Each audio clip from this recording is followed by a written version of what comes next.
Hello, hello, hello, everyone. Good morning, good evening, good afternoon, wherever you may be. Sending love and blessings your way. This is Sean Michael for Monday Mind Shift. And today, our topic is positive self talk, rewriting your internal narrative. And I'm blessed to have Chris join me today to liven the discussion. Happy to So be let me here this morning, Sean. Yeah, I appreciate it, Chris. More than you will ever know. All right. So let me start with a question. If you spoke to other people the way you speak to yourself, would you still be friends? Most of us might not even realize it, but we talk to ourselves, and that has a direct impact on how we feel, what we believe, and even the actions we take. Let me ask, have you ever caught yourself saying things like, I'm not good enough? I always mess that up. I'm just not the kind of person who can do that. These thoughts aren't just in our head, they actually shape our confidence, our decisions, and ultimately our entire lives. So here's a question for everyone to ponder. Take a moment, think about this. What is the most common negative thing you say to yourself?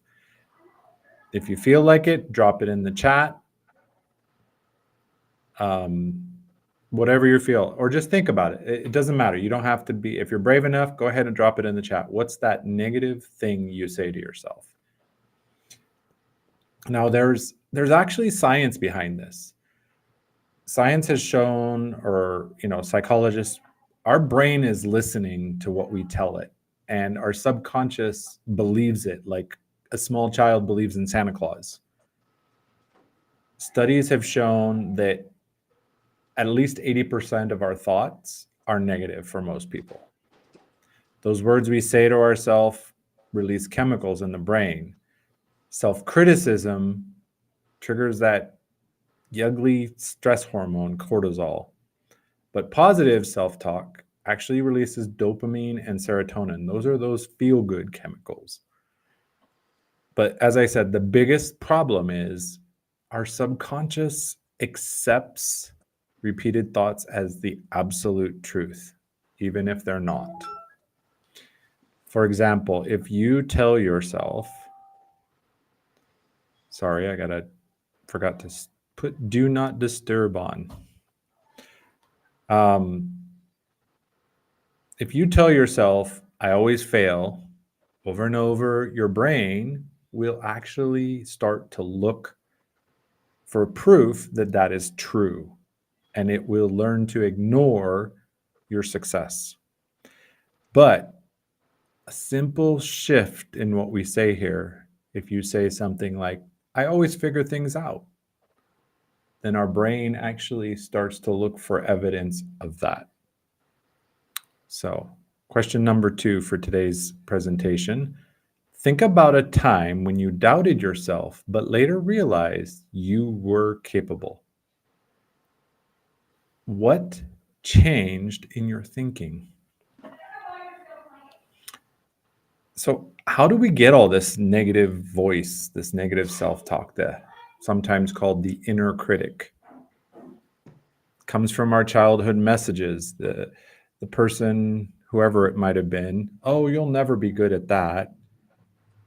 Or our failures, right? We think one little mistake, and instead of saying that failed, we turn it into I'm a failure. And in today's world with social media everywhere and everybody showing off their amazing life, or so it seems, we're sucked into this comparison culture. But there's good news. We can rewrite it. But how? How do we rewrite that internal narrative? The first starts with the beginning, where I said, think about the times where you spoke to yourself in a negative way. Awareness is the beginning. Pay attention to the words you use about yourself daily. Write them down. Get a notebook, get a journal, and just write 3 thoughts. Just 3 thoughts that you commonly have about yourself. I'd be willing to bet that 90% of the time, it's one of those 3 thoughts. Now, new question. Question number 3. How often do you catch yourself saying things to yourself that you wouldn't say to a friend? And step 2 to rewriting this internal narrative is to ask that very question. Would I say this to someone I love? Right? We might say, oh, I always mess that up. Or I used to tell myself, I'm such a klutz. Because, well, my mom reinforced that many, many times. But a simple reframe of saying, like, I learn from my mistakes and improve a little each time. This is key. This is so difficult, but so powerful. Eliminating absolutes. Those never, always, and can't. Always is a long time. When we say, I always 100%, can you say 100% that you always do that? So instead of another reframe we could do, if we instead of saying I'm not good at this, simple saying I'm still learning and I'm improving every day. I've been tutoring English for 7 years, and my students always say when they make a mistake, they're like, "Oh, I'm sorry, my English is bad." And I tell them all the time, like, "Stop saying that. Don't say that. Say, thank you for your patience. I'm still learning." Another question. What's a negative thought you've caught yourself saying lately? If you're willing to share it in the comments, we can actually do a reframe live, and maybe Chris will be able to share some of those. Step 3 is replacing that negative self-talk habit with a positive self-talk habit. We can use daily affirmations, things like I'm capable, I'm worthy. But there's a key here. You have to say it, you wanna write it, that's even more it adds another level, and believe it. Now, at first, it's not gonna be might not be very believable, but just think about it in a hopeful manner, like or write your affirmations, "I'm getting better at this," or "I'm learning to." It's a simple reframe. And practice gratitude. You can use a gratitude journal, there are dedicated ones you can find, or just write down your top 3 things you're grateful for each morning. By practicing this, we're shifting from looking at our life for what's wrong to looking at what's right, what we already have, what's good in our life today. And surround yourself with positive voices. I once heard, I think it was, I don't remember if it was Jim Rohn or Brian Tracy, one of those all-time greats, said, "We are the sum of the 5 people we spend the most time with." And it's so true. If we're hanging out with our friends and they're always negative, we're gonna be negative. And then step 4, or part 4 of step 3, to embed that positive self-talk habit is catch and replace. Pay attention, notice when you say that negative statement, and reframe it. I'd love to have people put in the chat or in the comments, what which of these techniques do you think might work best for you and why? All of this to say our self-talk creates our reality. But the good news is you're the author of your story. You can rewrite each chapter every day. Here's my challenge for you. For the next 7 days, commit to catching and replacing one negative thought a day. Love to see. Drop an emoji in the chat if you're in on this challenge. 7 days, catch those negatives, reset them, replace them with a positive, empowering one. My final thought: you deserve to speak to yourself with the same kindness, the same encouragement that you give to others. Drop in the chat, in the comments, your biggest takeaway today. And if you want to go deeper, I will post the link to join us on stage. Chris, thank you so much for being here. It's my pleasure to be here with you this morning. Tell me more about this mind shift 16 years ago. So the one I accidentally put in the public chat, I meant to say 16 months ago. So 16 months ago, I had a massive mind shift where I had looked at the world and, as you alluded to, all these negative thoughts, self-doubt crept in. You know, how many people, you get passed up for certain job opportunities or different things happen to you in life. And even though it's no fault of your own, you can't help but think, being yourself, that, you think all eyes are on you. So it's like, it must have been my failures. It must have been this. It must have been that. And then once you kind of realize that and you just, you know, the whole world, you got to realize that it's just the whole world's not about you. It's you juxtapose your 3 pound universe, your brain, versus the massive universe that's out there that exists. You shift your mindset and you realize that, everything bad that happens is only bad because you perceive it as bad. If you actually perceive it as an opportunity or something else, then all of a sudden negativity starts to go away really, really fast. And you just start to look at everything as every challenge or every change as an opportunity. And that's just the way I started to look at things. And my life dramatically changed. I went from confused, bitter and angry all the time to excited, happy, thrilled, and just excited for the prospect of what life would bring every day. So just, yeah, total mindset shift. Yeah, it's powerful, and but it only takes, as you shared, right, a little. Like, it doesn't have to be this massive. Like, it doesn't just go away, right? Mm-mm. You make a little shift, and you see a little change, and you make another shift, and as I alluded to, it's about a habit, right? If we have a habit of negative self-talk, we just have to replace the habit. I learned a long time ago with habits, if we have a habit we're trying to eliminate, you can't just eliminate it, because you leave a hole. And by leaving that hole, if you don't fill it, often that bad habit will come back and re-inhabit it, and it'll be stronger that time.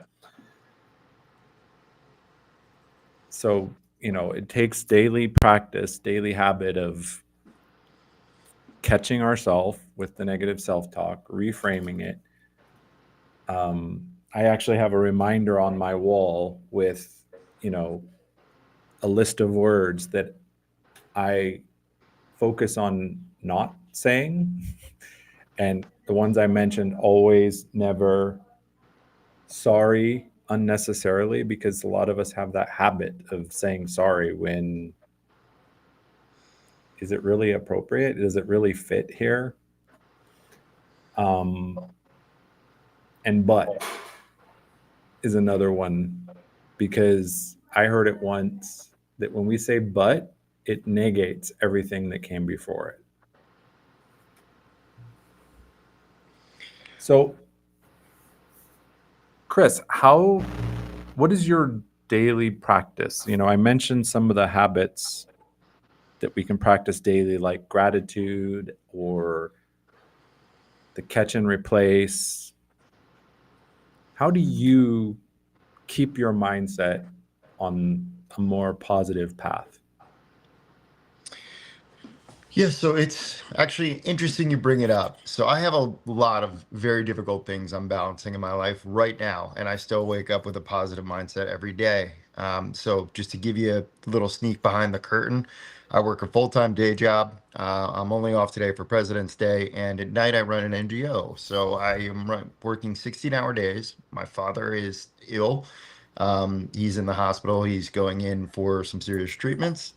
Um, One of my dogs is about to pass away. So, like, and believe it or not, like all this is going on, and I can still wake up in a very positive mindset every day. So what's my routine for that? As you said, wake up with reminders. I wake up, I have a written thing that I keep next to me every day of, all the good stuff I have going on in my life, all the amazing stuff I have that's going on in my life. So I don't just think about the negative things. And then, I make sure to keep little reminders everywhere, like the background of my cell phone. I will change all the time to something that just reminds me of either a goal or something I want to something I want to build, some sort of goal I have. And I keep my mind occupied with creativity a lot. So whether or not it's writing, journaling, or going out and exploring in nature and talking to my AI. Whatever I have to do, I do it. I deal with the negative when it comes, and I don't avoid it. That's the other thing. I make sure to embrace all emotions when the negatives come. I fully I fully accept the situation. I don't try to hide from it. I just go, this is what it's going to be. It's not going to be pleasant. I'm going to experience unpleasant emotions. I'm not going to bury them. I'm going to experience them, and then I'm going to go experience the happy emotions after. And that's it. It's just been a mindset shift of that. And just like you said, the reminders are huge, though. If you don't do the reminders, it's really hard to stay positive. Yeah, you've got to, and you got to keep those, like you said, put them where you're going to see them on the side of your bed, on your bathroom mirror, on your phone background, something where you're going to see them often. And you made a great point, Chris. Having a positive mindset isn't about putting on the rose colored glasses and say everything's great. My life is good. Like you said, you're working long hours. You have negative events. We all do. I just put one of my dogs, 17-year-old dog, we put her down because she was not eating, she was not drinking, she had problems, and the vet's like, "Oh, well, we can treat her." I'm like, "She's 17 years old. She has no teeth. It's time." And then I have my other dog who's actually the day after we put the first one down, she's moping around, she's not eating, and it's like, "Oh, come on." Bounce back, please. Although she's just as old, so I know that you know her her time is drawing to a close. These are the realities of life. Our family members. My mother-in-law is struggling with dementia, and so yeah, life is going to bring challenges, and it's not. I always say denial is not just a river in Egypt. We don't try to deny the challenges, the negative things, like you said. We embrace them and feel them. We feel the pain, we feel the grief. We can't Yeah, ignore it. I almost, the way I have come to look at it is, it used to be something that I was taught from a young age that, you know, um, grief wasn't something you expressed as a man or, all these challenges or whatever. And, the way I've reframed it is, um, I look at it and I go, these are the moments where you're forged as a man, right? Like that's the way I look at it. It's how you respond to moments like that, the difficulties, who you're there for, who you support, how you handle it. Um, that's the measure of a man in almost every way to me. Um, not when times are good, when times are bad. How do you respond?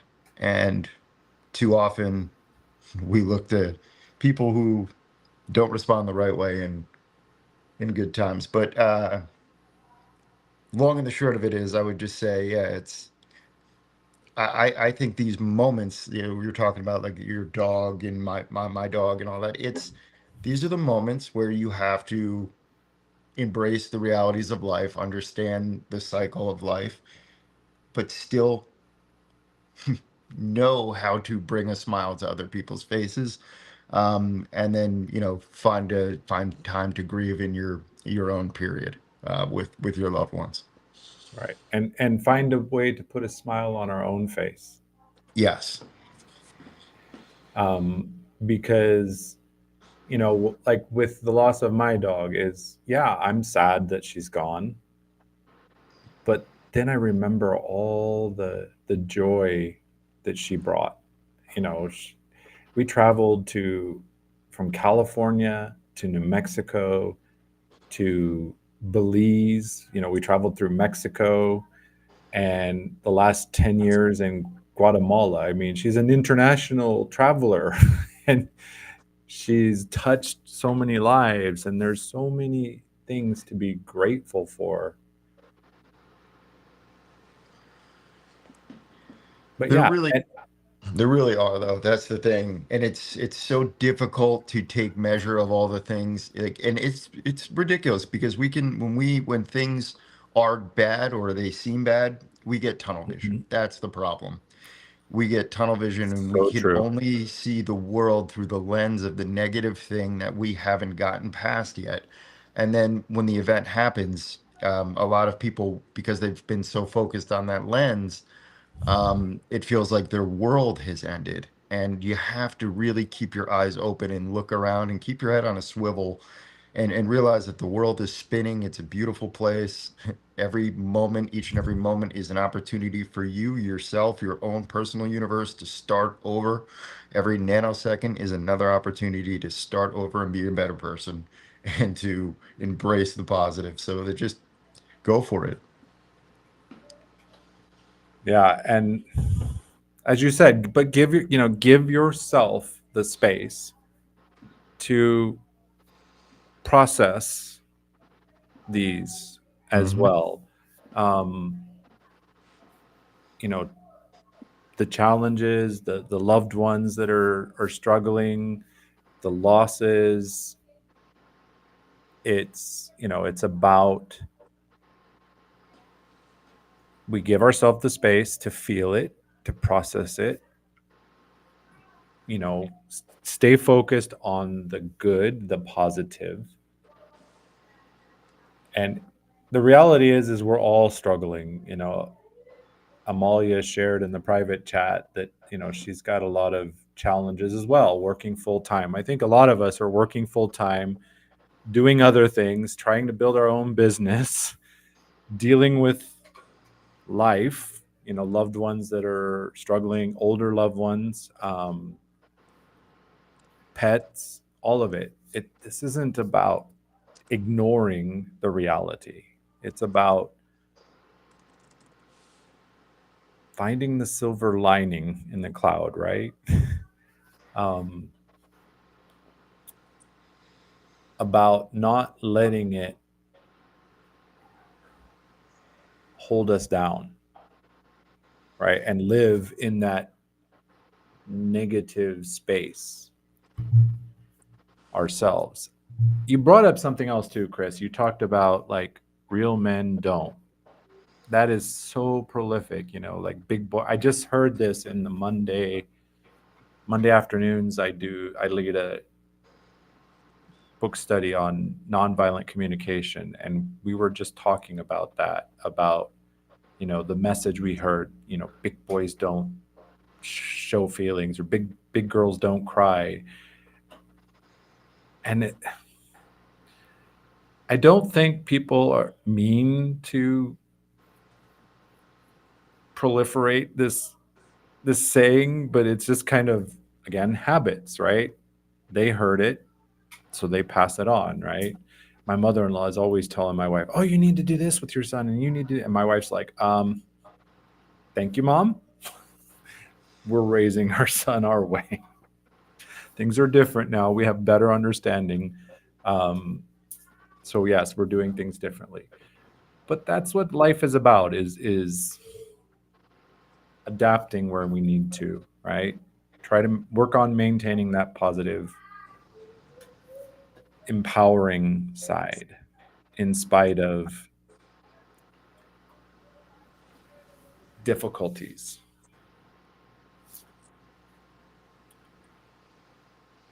Yeah, and I So, think a lot of that will come from support from one another, in absolutely. whether it's community, family, a loved one, a conversation like this on LinkedIn, wherever it is, you go for, to find those connections. Connections are what people really crave, and connections are what eliminate the negativity. And Right. that's Real connections, real not just connection. a Yeah, comment on a post. yeah, exactly. Real human connections. Right. Which is, it's like these chats, Chris, I'll be honest, they're my lifeline because I live in a foreign country and the culture's very different and there's a bit of a language barrier. So having live conversations on these events, and knowing that my connections like you and Amalia and others are not just my friends in the computer. Right, that I know that I can reach out and support each other and be there for each other when we need it. Yeah, 100%. And that speaks volume to the power of community. And Amaya has done an amazing job with the beginnings of an amazing community there that she's building. I see communities springing up all over the place, to be 100% honest with you. And I'm glad to see it happening. I'm glad to see people connecting again, post COVID, and just finding common ground and different ways to be happy again. It is really, really, really a struggle to be happy right now in so many ways. Um, but people are resilient. And if there's one thing that we've seen throughout history over and over and over again, people will not be held down and people will find a way to be happy again. Yes, very, very true. And I'm, as you shared that, Amalia building this new community that I'm honored to be a part of. Um, I'm also building my own community. And as you said, I've seen communities popping up everywhere around different topics. I've seen communities for, I actually saw one. It was a community for those people who wake up in the middle of the night and they want to be able to reach out and communicate with somebody. So I think there's a community for whatever kind of connection you want to make with people. I've started a community called the Real Mastery Hub, and it's about this very thing about, you know, doing the inner work so that our outer world is more of what we desire, right? We can reach our next level of potential in our life. In life, as I always say, life, business, and relationships. The three main spheres that every one of us has. We have our job, we have our family and friends, and we have our life, our personal life. And I think there's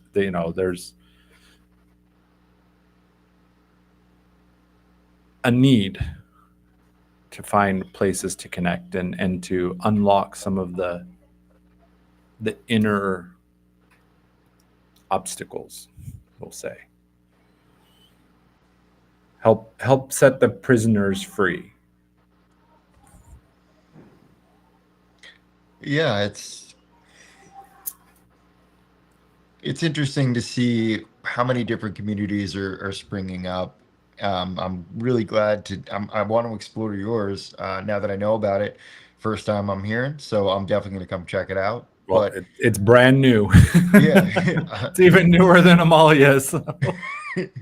yeah, well, I mean, this is why we do the shows. Now I know about it. Now I'll be there. Now we'll come. Now we'll see who we can connect with there. I like to be a super connector, but um, to pick up on the thought a little bit further, kind of just what I see is throwing a little bit of my futurist take on it. Like what I see happening with technology in these communities is it's just human nature playing out, right? Like there are like-minded people finding ways to get together and communicate and work together and collaborate in real time on real projects and build stuff they want to do. And that is really, really interesting just to see these small, what they call super minds, because anytime you get an organization of, multiple people together who think differently but have common goals, they tend to solve problems quicker. So you get all these online communities start forming that all are working to solve the same problems. I'm curious to see how that's going to play out over time. From a positivity standpoint, I think from a productivity standpoint, it's going to be phenomenal. But I think in the long run, that's actually going to lead to positivity as well. I think more people will connect, more communities will form, more people will be, not as hesitant to join these online communities Right. as friends and as people spread it with word of mouth, grassroots stuff, and invitations through LinkedIn. Hey, I was in this room last night with my friend. It was really, really cool. I'm not watching TV tomorrow night because I'm going back to that room. I'm tired of watching TV because all it shows me is negative stuff. Let me go to where people are being positive and talking about how can we have a real impact. And I see kind of this evolution happening through socials and restreams and everything that we're doing, where small little groups of people are going to work together to tackle giant problems. Well, and I think of the tiniest pebble dropped in the pond causes a ripple that touches, can ripple for long distances. And I'm looking at, you said the power of technology in connecting us.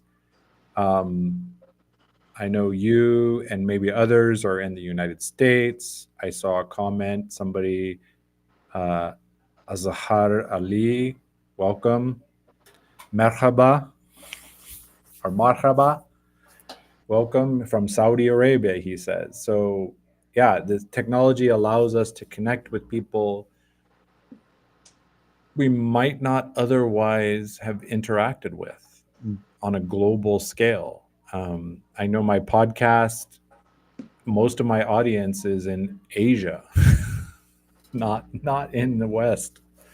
So, and my book study group that we're doing on NBC, we've got a member from Turkey and a member from Brazil and a member from the UK. So if we utilize technology in a powerful way, we can spread the, the positivity, right? I feel the same way. My wife likes to chill out and watch Netflix before bed, and I'm like, well, I'd rather be in my community and interacting because TV is can be so negative and Well, just drains me. a lot of people don't understand that television it's programming. Like they call it programming for a reason. It's Exactly. to shape the way you think, to shape the way you experience the world, to shape the way you perceive everything, to sell you a narrative so that you buy certain goods. It's a part of the corporate machine. I like that these things are springing up. I care, I like very well written television or true cinema. I enjoy, Hmm. but television in and of itself is mostly a garbage product, in my opinion. So I would so much rather be up here on stages or in audiences listening to other minds, real minds, not people that are paid by billionaires who are millionaires themselves, getting paid by Right. billionaires, telling us what to Following a think. script. Yes, following a script, telling us exactly what to think and believe. I would rather talk to other intelligent individuals who are in finance and economics or sociology and medicine and be like, okay, hey, experts, like, what do you really think about what's going on?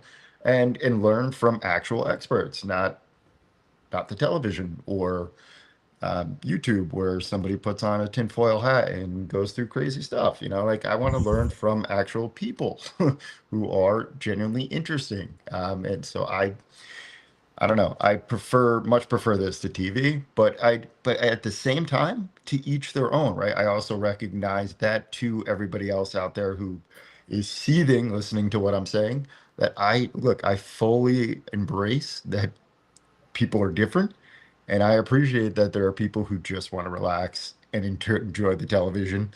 And I And respect it. yeah, and I respect it 100%. It's just I'm wired different and I can't turn my brain off, and I'd rather do stuff that's productive. Yes, and I would 100% agree.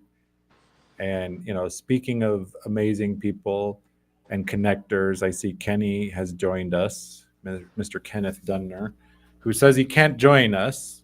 I notice he's been joining more of these discussions. I love him to death.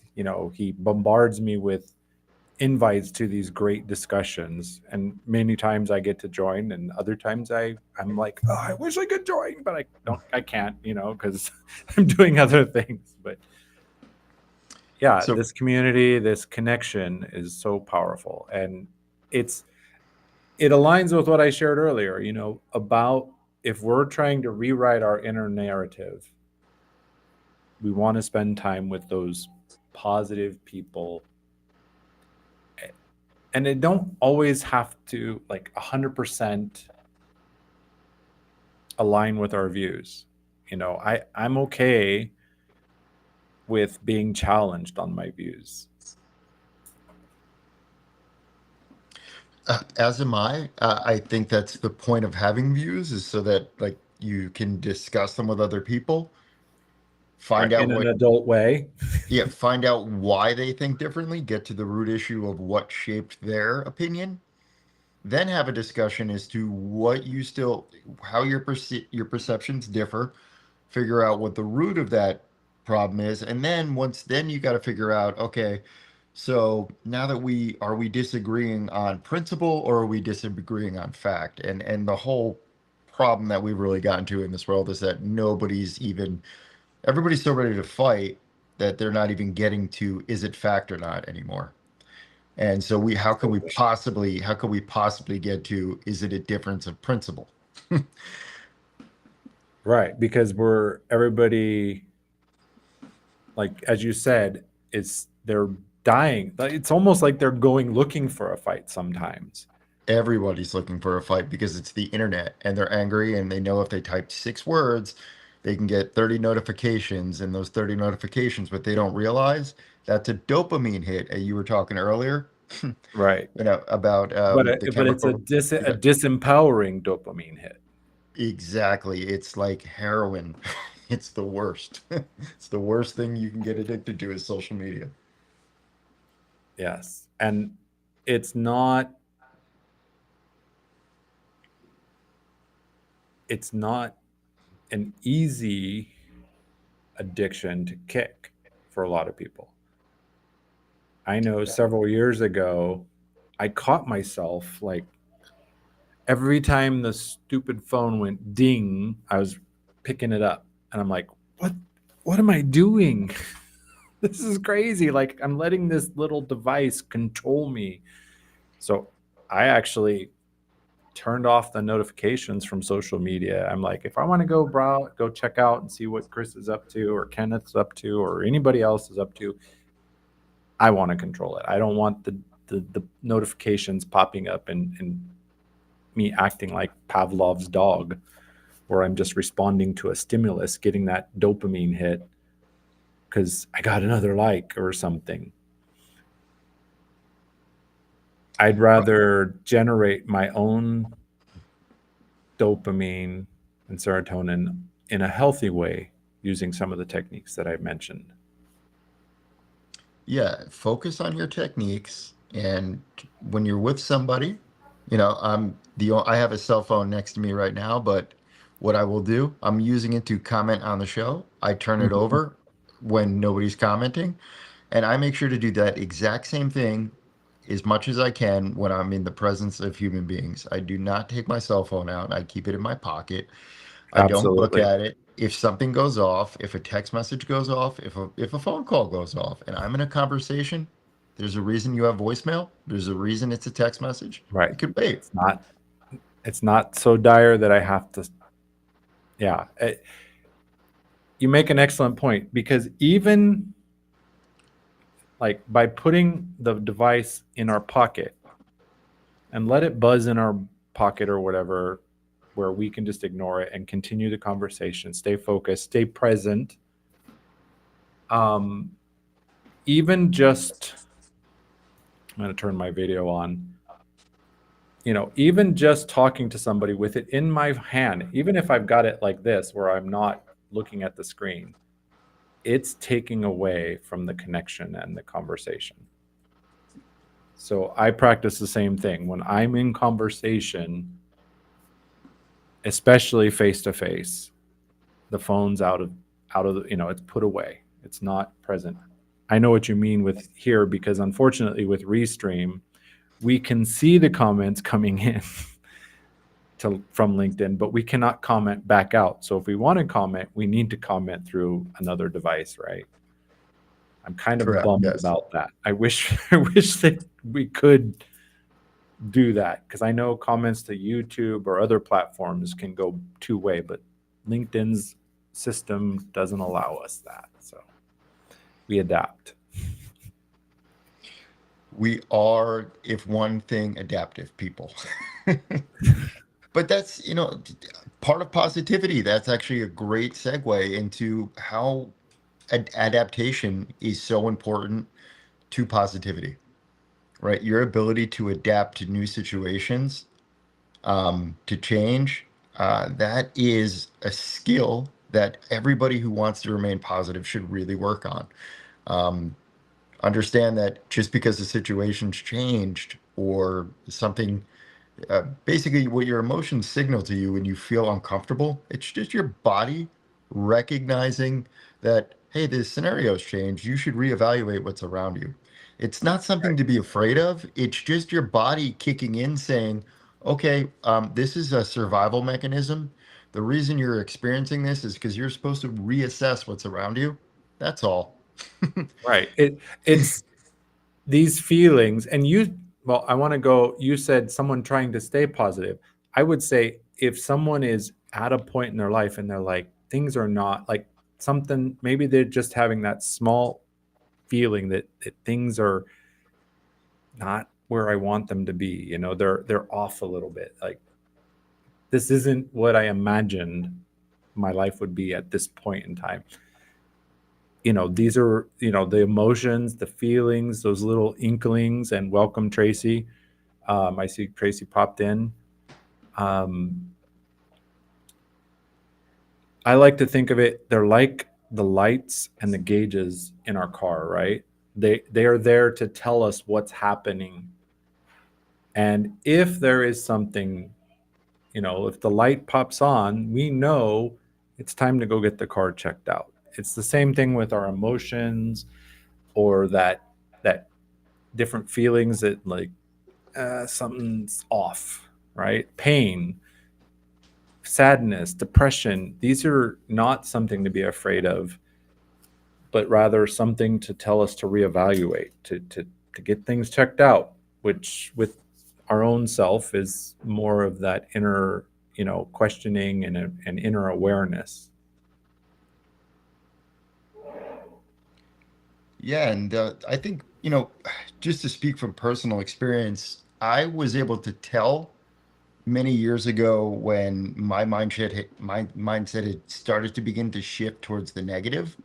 You could palpably feel it, Hmm. and for a while you just call it a funk or a bad couple of days or stress, or you start blaming it on your schedule or whatever else. Like, um, the point being is you feel it coming on. So if there's anybody out there listening and like you need that wake up call to be like, hey, I'm just speaking from experience.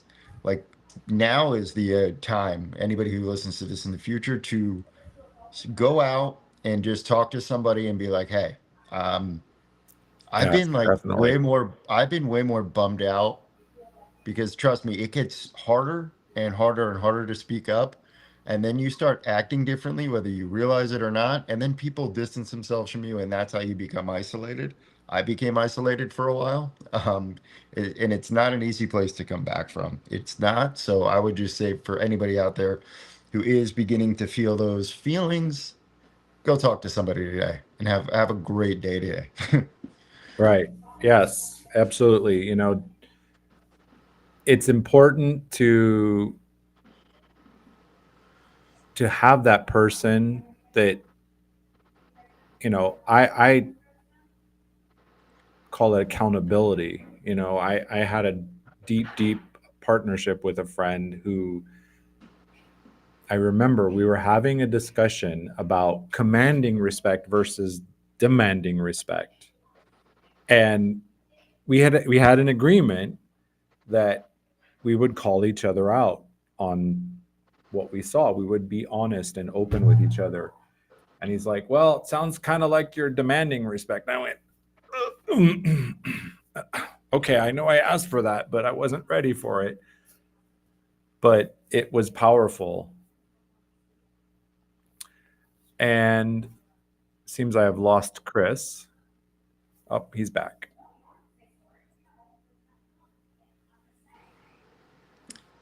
Yeah, that was weird. I'm still here. Can you hear me? Yep, I'm here. I hear you Uh, now.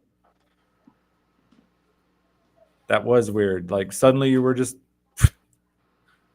yeah, I guess it's one of those things. I don't know if you've heard about it. We call it falling off stage, where the for some reason your internet will just glitch out. yeah. Well, I've been in the audience of LinkedIn Lives, or last year the audio events, and like just get dropped. It happens. I didn't touch a button. I Yeah. could still hear you talk. Technology. Yep. It's powerful. It connects us in ways that weren't possible many years ago, but it's they have internet drops and servers go down and things happen. um just like life, things happen, and we can either get back up on stage. you know I love a saying in Japanese, nana korobi ya oki, which translates to be fall 7 times, get back up 8. And it's kind of a mantra for me these days to keep going. I was having a discussion with my wife just the other day, and I was sharing my feelings, and she kind of misread them. She's like, "I'm not letting you give up." I'm like, "Give up? No, oh no, no, no, no. I'm not talking about that." I'm like, I'm just looking to, I gotta pivot a little bit. I'm not giving up for any way. Um, I'm on a journey, and I'm in it every day to rise up, even if it's, 1%. I actually was I'm reading a excellent book by Brian Johnson called Arate. And the one I was reading last night, he was sharing two really, really powerful things. Let's see, was it? So he mentions a book by Stephen Kotler called The Rise of Superman. And in that book, he talks about, the people we all look up to, these like Tony Hawks and these extreme athletes that do amazing things, snowboarders, etc. But Steven says it's about it's not about us like taking giant leaps. It's about pushing just a little outside the comfort zone to make the impossible possible. And he says it's just a 4% stretch. But if we do 4% and then 4% and then 4% and then 4%. I know you're in finance, right, Chris? No, medtech and AI. Med tech. Okay, my bad. Because you've mentioned a couple times finance, but if anybody knows about the power of compounding, it applies not just in money, whether it's debt or investment, but even in our own growth and our improvement. Little improvements. Get 4% more positive self talk today, and then tomorrow another 4%, and eventually this compounds into this massive change, which is what you explained in your story, Chris. I believe is that you made a small shift, and you made this continual small shift, small shifts, small shifts, small shifts. Yeah, it's funny that you brought up the percentages. Somebody early on had said, if you improve yourself 1% every day for a year, that's 365% improvement over a year. And I was like, okay, well, that's pretty good. What about if I did 3%? And that was my goal for 2024 was to shoot for 3% better every day. I didn't have any, I had certain metrics that I was trying to peg it to. Um, Mm-hmm. but I would say I exceeded. And boy, was 2024 a transformative year just from a goal setting and transformation standpoint, with that in mind. Yeah. Well, and simple math tells us 1% over a year is 365. But the best way I've heard to explain this is a rich father was on his deathbed, and he brought his two sons before him, and he's like he wanted to pass on some some of his wealth, and he gave them two options. He said, you have the option of take 1 cent that will double every day for 30 days, or take $1 million right now, and you can do whatever you want with it. Well, the one brother said, okay, I'll take the penny doubled every day. The other brother took the $1 million and hired the best advisors and started investing it. And he felt bad for the brother because, halfway through, the brother's got a few $100s. He's like, hey, I can loan you some money so you can. He's like, no, no, no, no, I got this. Do you have any idea what the number was at the end of 30 days? Have you heard this one before, Chris? I've heard it before. I don't remember the exact number, but it's ridiculously, It's like it's 5 large. million Yeah. something. Yeah. Yeah. So that 1% shift in ourselves each day over 365 days is much more than 365. That was my point. And I see we're nearing the top of the hour and got quite the audience. I thank you for sharing this on your feed, Chris, and I thank Amalia for. I know she's not on stage, but I know she was also sharing this out among the Audio Leadership Club page. Thank you, everyone, for coming. It's nice to have a crowd because I've been kind of in an echo chamber the last few weeks. Chris, any final thoughts? Final thoughts about positivity. Yeah. It's in difficult times, finding positivity is definitely about reminding yourself by writing it down or whatever way works for you. I have bedside reminders, cell phone reminders. Um, and I have a couple little things, just automated alarms that will go off. And and I just have certain songs that I play that always bring me back to a positive place, and certain pictures that I make sure to keep around my living space, that just always bring me joy. So, when things are negative, or when times seem tough, it's easy to get focused on the negative, but always remind yourself how much there is to be grateful for, um, how much you still have, how much great potential you still have, and how every moment you can really turn it around and live a better life. And that's my takeaway is just stay positive, focus on all the amazing things Sean has taught.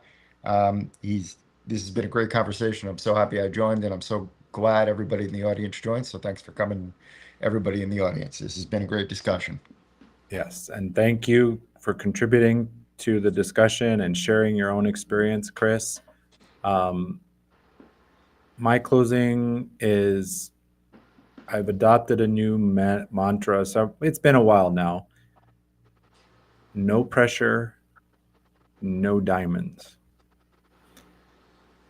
Life is going to bring challenges, it's going to bring difficulties, and that's part of life. We can use it to make us better, or we can use it to make us bitter. As Chris alluded, that keeping the reminders, practicing gratitude, the affirmations, surrounding ourselves with people who will lift us up is so powerful, and it's what can keep us grounded in the darkest storms. We can't ignore the storms, we can't deny the pain. And one of my mentors says, pain is inevitable, suffering is a choice. So I leave you with that, and remember, ask yourself, would you talk to someone you love the way you talk to yourself? And we talked about the community earlier. I will share that in the comments on the original post. So if you want to join, we do a book study on Mondays, but the community is in its infancy, called the Real Mastery Hub. Thank you, everyone. Have a great rest of your Monday, however much of it is left, and have a great week.